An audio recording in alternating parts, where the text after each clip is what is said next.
Hey, how's it going? I'm Melissa, the girl in a foreign land helping you out, and welcome to 2022 and welcome back to my channel. So in today's video, we're going to be talking about a question I get asked a lot in the comments. You can read through them and find out for yourself. Today's video is just basically about how to find just basically the whole process of student jobs in Switzerland. So let's get started. So in this video, we're going to go through 5 different very important things that you need to know. The first one would be basically what's the law surrounding student jobs in Switzerland. The second one would be what are the pros of having a student job. Third, what are the cons.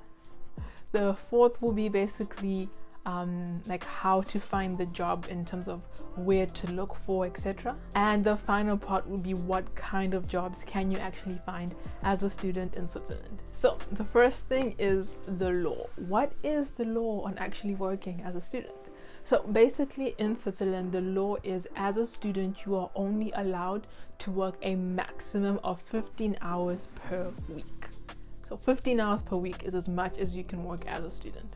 But of course, if you're on like a semester break, then you can work the full-time hours. But basically during your semester and everything, it needs to be a maximum of 15 hours per day. And this is just basically because they don't want you to come on a student visa and then just be working full-time or working too much and getting exploited in a way that you're not able to really focus on your education or your exams, and then they don't want like a conflict. So 15 hours is what you get.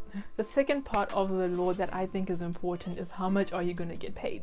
So it's basically a minimum wage between 2,000 and 2.5 k Swiss francs per month. So that's not like per week or whatever, but that's your minimum pay per month is going to be between 2,000 and 2,500-600 or so.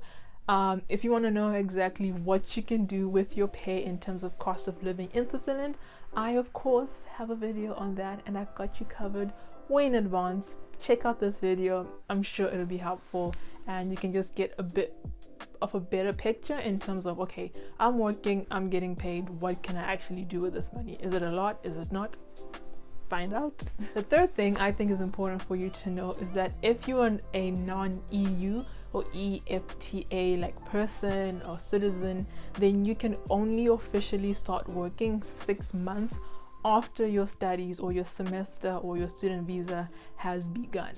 Again, this is probably, in my opinion, another precautionary thing so that you don't come here and then instantly start working and not focusing on school. So they give you like a bit 6 months or so to actually study, get into the flow of your courses and your semesters, find exactly what you're doing, how much you need to be working, how much free time you actually have, and then you can start doing your 15 hours per week. And lastly, of course, this should be natural. If you do decide to start a job, you need to make sure that you report it to the relevant immigration office so they have you on record. In this way they can be able to like monitor how many hours you're paying, you're working, if you're getting paid properly, if you're not being exploited. So just make sure you register. So moving on, we're going to look at the pros. What are the advantages of working in Switzerland as a student? And here they are.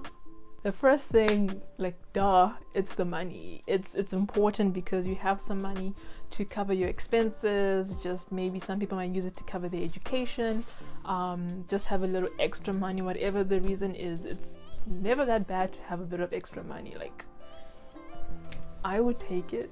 The second big advantage I find is that you become a bit more independent and get to be more like integrated within the Swiss culture, and you get to experience more of how it is to like life as a student, life as a working person. You get to experience the culture of a student, of a tourist, of someone working, and I think that just kind of adds to it, right? Yeah. So for the cons, I have 2 main ones. The first one is you might get exploited. That it's the sad truth. People know that students are like kind of desperate, almost like they want the money, they want to have money to party, travel, save up, pay for school, and they might take advantage of that. So just you really need to be on the lookout for that and make sure you know exactly what the law is so you don't end up signing anything that's against what. So actually whatever you sign you really need to read through it, and just so you're happy with it, and just to make sure it's what's allowed for your visa, for your student visa, immigration office, etc. Do not get exploited. So just be smart. And the second con, I think we already kind of talked about it, is yes, you can work, but make sure it does not interfere with your school or your education. Always remember, you have assignments, you have exams, you have tests, and those should always be number one priority, because you are in Switzerland to study for education, and working should not be your number one. Like, you're not there to work. I hope so. So now you're asking, okay, cool, I know my pros, my cons, the law, but like, what job can I actually get, Melissa? What job? So let me tell you what job you can actually get. The first like common jobs is things in retail. Things that like retail is basically like a really popular one. So that would be like restaurants. So you could either be like a waiter or waitress, helping out in the back kitchen. Retail, probably helping to put things on the shelf, dress up the mannequins, things like that. There are so many different types of jobs. It's just kind of look for the one that works for you. Another really like popular one that I noticed when I was studying was babysitting. That one is also like really popular, so you could think into that if you're good with kids. So of course, naturally, your previous experiences and what skills you have will play a major part in what kind of job you will get, because they're not gonna hire you obviously for like something that requires more experience and you have like no idea what a fork or spoon is. That's exaggerating, but you get my point. And another thing that you just need to keep in mind is your language skills will actually play a part in this. Meaning, if your language skills are not that good, your chances of getting a job that requires you to interact with customers, interact with people, the chances might be very much like decreased. So language skills will also play a big part in that. Another kind of job, this is the one I did, was a school scholarship. So don't get confused. They use scholarship, but in this context, it means like a school job, a school position. This could be working in the library, working as a teacher's assistant, working as a library or laboratory assistant, etc., research assistant, and things like that. And then the school will pay you. For example, in my university, we had different types of scholarships. I did the marketing one, I did the kitchen one, and I did the library one. And they all pay like differently. I think the one that paid the most was the library scholarship.